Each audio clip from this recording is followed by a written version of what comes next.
My girlfriend broke into my locked desk looking for evidence of cheating because all men cheat. She found the receipt for the brand new car I bought as her surprise gift. She called me crying happy tears. I told her, take it back, I don't date snoops. I, 29 male, got home from work last Tuesday to find my girlfriend, 27, sitting on the couch, mascara running, holding a piece of paper. The locked drawer on my desk was hanging open, the small lock I'd installed completely busted off. She looked up when I walked in. I found it. My brain needed a second to catch up. Found what? Did you break into my desk? I had to know. Her voice cracked. Every guy I've dated has cheated. Every single one. I needed to be sure. The paper in her hand was the purchase receipt for a 2023 Honda Civic. $23,000 paid in full 3 days ago. The car I'd been planning to surprise her with for her birthday next month. I'd been saving for 18 months, working overtime, skipping trips with friends, the whole 9 yards. She stood up, tears streaming. You bought me a car. Baby, I'm so sorry. All men cheat and I couldn't. Stop. My voice came out flat, cold. You broke into my locked desk. I know, but I was so scared you were. You invaded my privacy because you decided I was guilty before I did anything. But you weren't.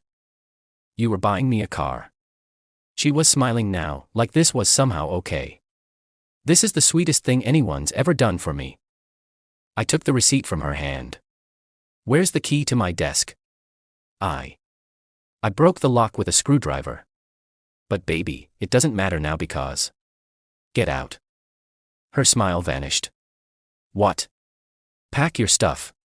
Leave. We're done. You're joking.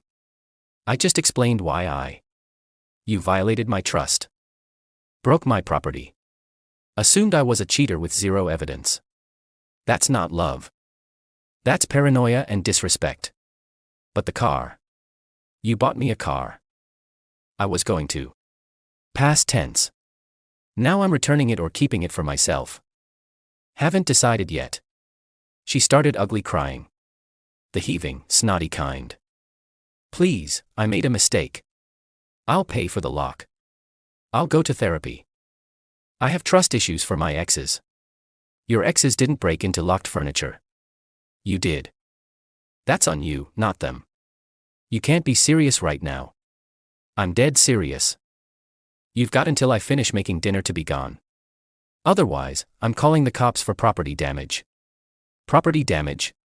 Over a stupid lock. You broke into my private belongings. Yeah, property damage. Now move. She grabbed her phone, probably calling her best friend for backup. I went to the kitchen and started making pasta like my relationship hadn't just imploded. 20 minutes later, she was still packing, still crying, still trying to argue. Her best friend showed up, gave me death glares, helped her load bags into her car. You're an arsehole, the friend said on her way out. Cool, I replied. Make sure she takes all her stuff. I don't want her coming back. The door slammed. I ate my pasta in silence. Then I called the dealership and scheduled the return for the end of the week. Update 1. It's been 5 days. The entitlement levels are honestly impressive. Day 1 after the breakup, she texted me about 30-something times. Started with apologies, moved to justifications, ended with anger. I said I was sorry. You're throwing away 2 years over one mistake. My therapist says I have abandonment issues. Fine. Be that way. I hope you're happy alone. I responded once. I am, actually. Don't contact me again. She called from her best friend's phone an hour later. I declined. Then her mom called. Her mom. A woman I'd met exactly twice. My daughter is devastated. She made one little error in judgment and you're punishing her. She broke into my locked desk. That's not a little error. She has trauma from past relationships. You should be more understanding. Understanding doesn't mean accepting invasions of privacy. We're done. Please stop calling. Young man, you are being incredibly immature. I hung up. Blocked the number. The dealership was cool about the return. Full refund minus a $500 restocking fee. Whatever. Better than giving a car to someone who thinks breaking locks is acceptable behavior. Day 3. Her best friend posted on social media. Vague nonsense about men who punish women for having feelings and emotional abuse disguised as boundaries. Didn't name me specifically, but everyone who knew us could tell. Some mutual acquaintances reached out, asking my side. I explained briefly. She broke into my locked desk, looking for cheating evidence. Found a car receipt. Got excited. I dumped her for the violation of trust. Mixed reactions. Some got it. Some thought I overreacted. My buddy from work summed it up best. Dude, she went full spy mode on you. That's psycho behavior. Day 4. She showed up at my apartment. I'd already changed the locks. Landlord approved it given the property damage to my desk. She knocked for 10 minutes before giving up. Found a note under my door later. We need to talk like adults. I deserve a chance to explain properly. I texted. You explained. You don't trust men because of your past. That's a you problem. Don't come back here or I'm filing harassment charges. No response to that one. Day 5 was yesterday. Her sister called. Different approach. Look. She messed up. She knows that. But don't you think breaking up over this is extreme? She broke my lock and invaded my privacy. How is that not breakup worthy? She was scared. Her last boyfriend cheated on her with 3 different women. And I'm not her last boyfriend. I'm her ex-boyfriend, who she didn't trust despite never giving her reason not to. Can't you just forgive her? She's willing to work on her issues. She can work on them without me. We're done. The sister tried a few more angles. I stayed firm. Eventually she gave up. But here's where it gets wild. This morning I got a message request on Instagram. From her ex. The one who supposedly cheated with 3 women. Hey man. Heard what happened. Just wanted to say she pulled the same trust issue crap with me. Accused me of cheating constantly. Went through my phone, my computer, everything. The 3 women thing was her finding messages between me and coworkers. Work stuff. But she twisted it into affairs. Figured you should know she has a pattern. Good luck. I sat there staring at my phone. Processing. She'd told me her ex was a serial cheater. Used it to justify her trust issues. But according to him, she was the problem. The paranoid one. And honestly, given what she did to my desk, I believe him. She created her own nightmare by refusing to trust anyone. Update 2.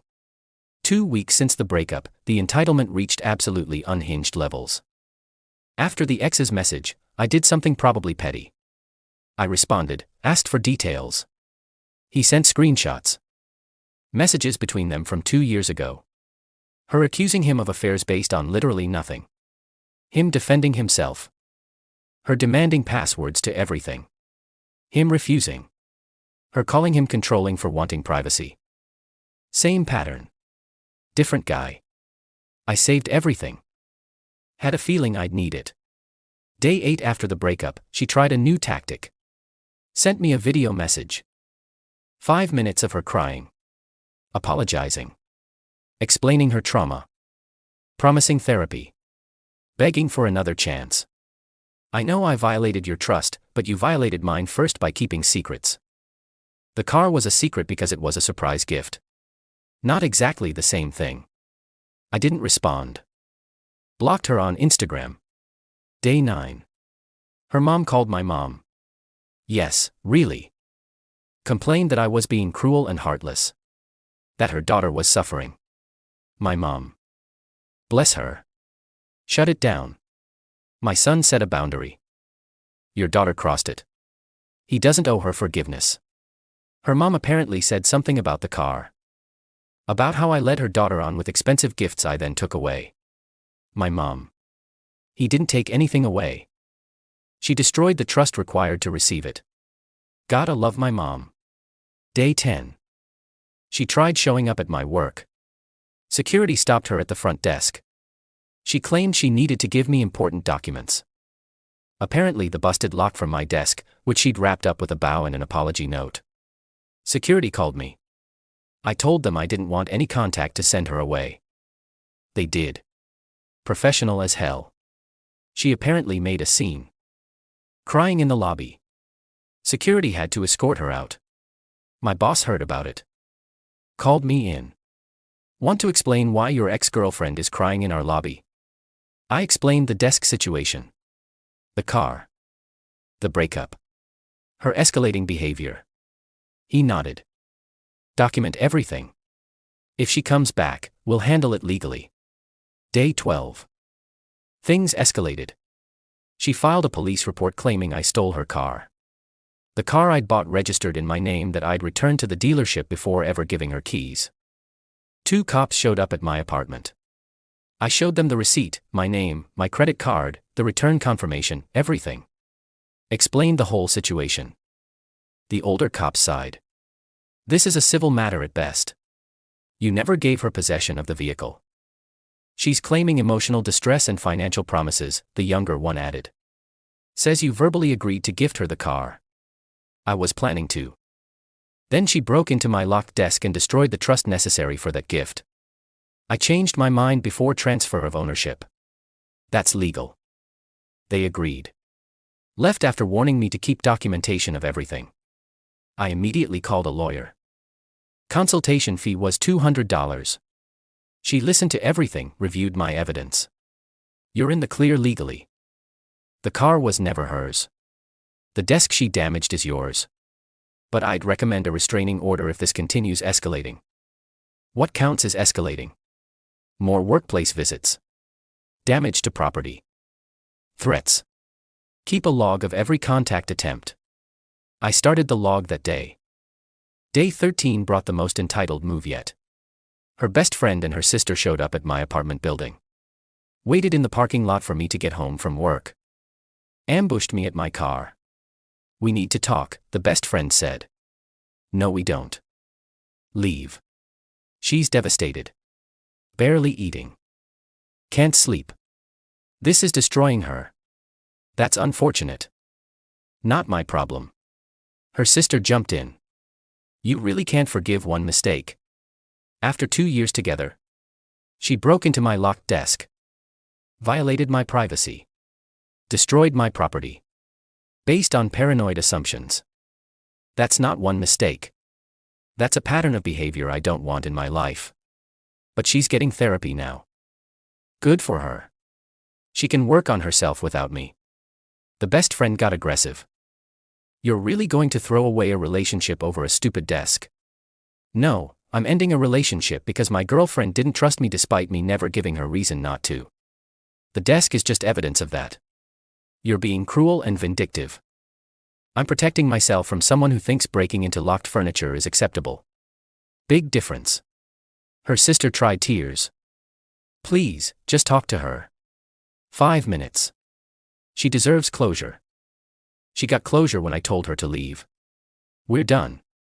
Stop showing up here or I'm calling the cops for harassment. They finally left. But not before the best friend said, you're going to regret this. She was the best thing that ever happened to you. I went inside, added the incident to my log, and ordered takeout. Day 15 was yesterday. The final straw. I got an email from a family lawyer. Her family hired an attorney. They're threatening to sue for promissory estoppel. Basically claiming I made a promise to give her the car, and she relied on that promise to her detriment. Except I never promised anything. It was a surprise. She only found out by breaking into my desk. I forwarded the email to my lawyer. She called within an hour, laughing. This is ridiculous. They have no case. You made no promise. She took no action in reliance. There's no detriment. This is intimidation. So what do I do? I'll respond. Firmly. Shut this down. And I'm recommending we file for a restraining order. This is harassment. We filed yesterday afternoon. Hearing scheduled for next week. I also changed my number. Fresh start. Only gave it to family, close friends, and work. Complete communication blackout with her and her entire circle. The piece is incredible. Final update. 3 weeks since the desk incident. Everything's resolved. Time to close this chapter. The restraining order hearing was last week. She showed up with her mom and the same lawyer who sent the threatening email. I brought my lawyer and documentation of everything. Photos of the damaged desk lock. The car receipt showing my name as purchaser. Return confirmation from dealership. Her ex's screenshots showing the pattern of paranoid behavior. Police report she filed falsely claiming I stole her car. My log of every contact attempt, workplace visit, parking lot ambush. The judge reviewed everything. Asked her direct questions. Ma'am, did you break into your boyfriend's locked desk? Yes, but I thought he was. Yes or no, please? Yes. And the car was registered in his name? Yes, but he was giving it to me. As a surprise, correct? You found out by breaking into his desk? Well, yes, but so he made no promise to you directly. He bought it for me. The judge looked tired. But you only knew about it because you violated his privacy and damaged his property. Her lawyer tried arguing about verbal contracts and promises. Judge wasn't having it. There's no contract here. Gifts require delivery and acceptance. The vehicle was never delivered. Mr. My last name discovered a violation of trust and chose not to complete the gift. That's his right. Her mom started crying. Her lawyer looked frustrated. Furthermore, the continued contact after being asked to stop, the workplace visit, the false police report. These constitute harassment. The restraining order is granted. 6 months, no contact. She burst into tears. Real ones this time. Her mom tried arguing with the judge, got warned by the bailiff. Outside the courthouse, her mom tried one more time. You've ruined her. She's a mess because of you. My lawyer stepped in. Ma'am, you're violating the restraining order by proxy. Leave now. They left. Finally. The promissory estoppel threat vanished after the hearing. Her lawyer probably told her they had no case. My lawyer's final bill was $1,200. Worth every penny for peace of mind.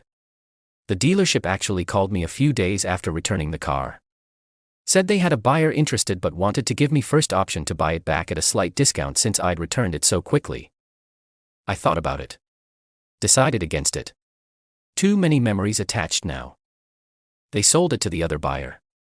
I took my refund minus fees. Put it back in savings. Through mutual friends, I heard what happened with her. She moved back in with her parents. The workplace incident got back to her boss somehow. Had to explain why she was causing scenes at her ex's job.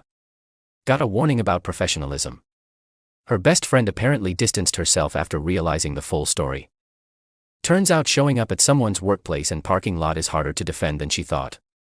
Her ex, the one who messaged me, posted something vague about dodging bullets. After hearing about the restraining order, I didn't engage but I appreciated the validation. The broken desk lock. I replaced it with a better one. Reinforced the drawer too. The desk sits in the same spot in my apartment. I use it daily. No longer reminds me of betrayal, just reminds me I have boundaries and enforce them. My mom's been checking in regularly. She's proud of how I handled it. Some women need to learn that trust is earned, not owed, she said. And violations have consequences. Work's been normal. Boss appreciated how I handled the situation professionally. Security knows to call me if she shows up again, she hasn't. The mutual friends who thought I overreacted eventually heard the full story. The broken lock, the false police report, the lawyer threats, all of it. Most came around. The ones who didn't. Not my friends anymore. I'm not dating yet. Taking time to process. My therapist. Yeah, I started going.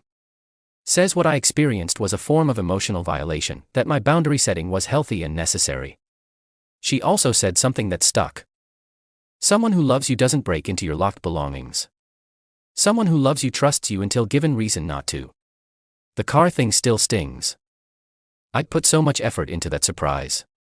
18 months of saving, planning, imagining her face when I gave her the keys. But I'm glad I found out who she really was before that moment. Before marriage. Before kids. before legally binding our lives together. She showed me she didn't trust me. Showed me she'd rather violate my privacy than communicate. Showed me she'd make me pay for her ex's mistakes. That's not love. That's insecurity, weaponist. The restraining order expires in 5.5 months. I doubt she'll try anything after that. But if she does, I'll handle it the same way I handled everything else. With clear boundaries and zero tolerance for disrespect. Someone asked me yesterday if I regretted being harsh with her. If maybe I should have given her another chance. I thought about it. Really thought about it. Then I looked at my desk, at the reinforced lock I installed. At the peace I feel knowing my space is respected. No regrets. She made a choice when she broke that lock. I made a choice when I told her to leave. She thought finding the car receipt would fix everything. That the gift would override the violation. But here's the thing about trust. Once it's broken, no gift is expensive enough to repair it. The car was worth $23,000. My peace of mind. Priceless. Time to move forward. Alone, yeah. But with my boundaries intact and my dignity preserved. And honestly, that's worth more than any relationship built on paranoia and broken locks.